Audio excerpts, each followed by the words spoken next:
Hello दोस्तों, स्वागत है आपका हमारे चैनल स्मार्ट एजुकेशन क्लासेस में। तो आज आपके लिए हम लाए हैं ये वीडियो। डीएलएड फोर्थ सेमेस्टर के आपके एग्जाम चल रहे हैं, 9 तारीख से एग्जाम शुरू हुआ है। और आज आपके दो प्रश्न पत्र थे। तो प्रथम प्रश्न पत्र जो था आपका, आरंभिक स्तर पर भाषा एवं गणित पठन लेखन क्षमता का विकास, ठीक है ना। तो इसको हमें क्या करना है, डिस्कस करना है, इसका एनालिसिस करना है 15 बहुविकल्पीय प्रश्नों का। क्योंकि अगर ये आपके प्रश्न सही चले जाते हैं तो आपकी पास होने की जो है पॉसिबिलिटी काफी हो जाती है। तो चैनल को अगर आपने सब्सक्राइब नहीं किया है तो सब्सक्राइब कर ले, वीडियो को लाइक कर दें और ज्यादा से ज्यादा शेयर कर दें, क्योंकि काफी अच्छी नॉलेज आपको इस वीडियो में मिलेगी। चलिए शुरू करते हैं, देर न करते हुए। पहला प्रश्न आपसे पूछा गया है, चलिए साउंड हो जाए, ठीक ना, ठीक हो गए।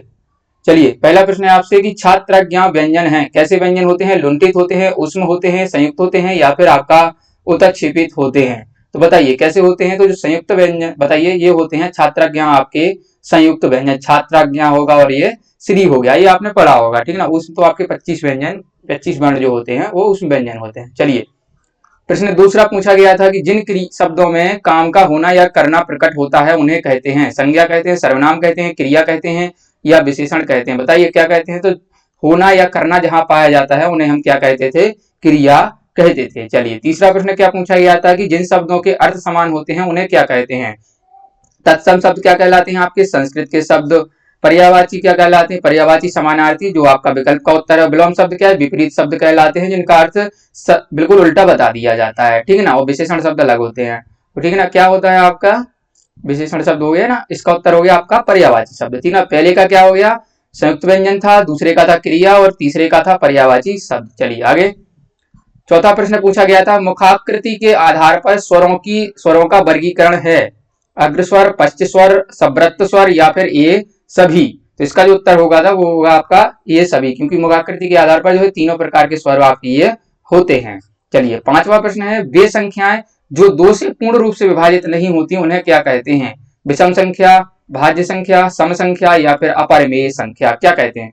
तो वे संख्याएं जो आपकी दो से पूर्ण रूप से विभाजित नहीं होती हैं वो क्या कहलाती हैं? आपकी विषम संख्याएं कहलाती हैं, क्योंकि सम संख्याएं तो दो से विभाजित होती थी, भाज्य संख्याएं जिनमें विभाजक हो जाती हैं, ठीक है। चलिए आगे है छठवां प्रश्न की एक परिमेय संख्या को किस रूप में व्यक्त किया जा सकता है? तो आपने पढ़ा होगा कि जो संख्या p बटे q के फॉर्म में हम लिख सकते हैं वो आपकी परिमेय संख्याएं होती हैं। चलिए सातवां प्रश्न पूछा गया था कि शून्य की खोज कहाँ हुई थी? यूनान में, ब्रिटेन में, बेबीलोनिया, या भारत में? तो उत्तर था भारत। भारत में आर्यभट्ट के द्वारा जो है शून्य की खोज की गई थी, ठीक है।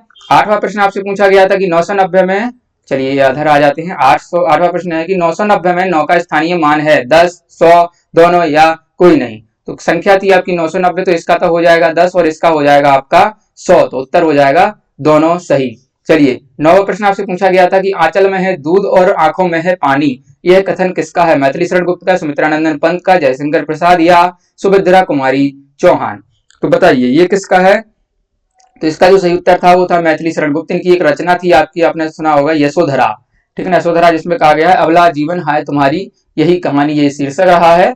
तो इसमें जो गौतम बुद्ध की पत्नी है यशोधरा जी, उनके ब्रह का वर्णन किया गया है, ठीक है ना। चलिए 10वां प्रश्न आपसे पूछा गया था कि 1 से 9 तक की संख्याओं का ज्ञान छोटे बच्चों को किन माध्यमों से कराया जा सकता है या करा सकते हैं? तो खेल द्वारा करा सकते हैं, कविता द्वारा, मूर्त वस्तुओं द्वारा करा सकते हैं। तो इसका जो ऑप्शन नंबर 4 आपका उपरोक्त सभी सही हो जाएगा।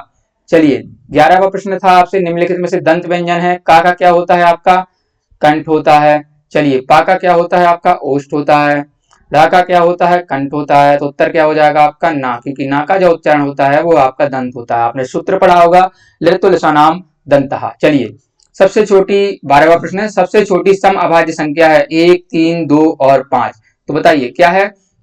इसका जो उत्तर है ऑप्शन नंबर 3 सही होगा। जो 2 है आपकी वो एक जो है सम अभाज्य, सबसे छोटी अभाज्य कह सकते हैं, तो सम अभाज्य संख्या होती है, ठीक है। चलिए 13वां प्रश्न है आपसे कि 22 इंटू 34 का गुणनफल क्या होगा? तो देखिए इसमें 8 है यूनिट डिजिट, इसमें 4 है, इसमें 7 है, तो पूरा गुणा करना नहीं है, 4 दूनी 8 करना था। तो ऑप्शन नंबर आपका 748 जो है वो उत्तर हो जाएगा, ठीक है।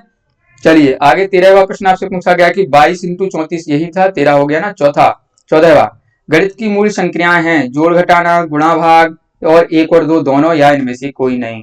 तो आपको पता होगा गणित में क्या होता है, बेसिकली जोड़ घटाना, गुणा और भाग होता है। तो ऑप्शन नंबर जो है तीसरा 1 और 2 दोनों सही हो जाएगा। चलिए 15वां प्रश्न आपसे पूछा गया था कि ता वर्ग का उच्चारण स्थान है, स्पर्श होता है कि स्पर्श तो आपका व्यंजन होता है, ठीक ना।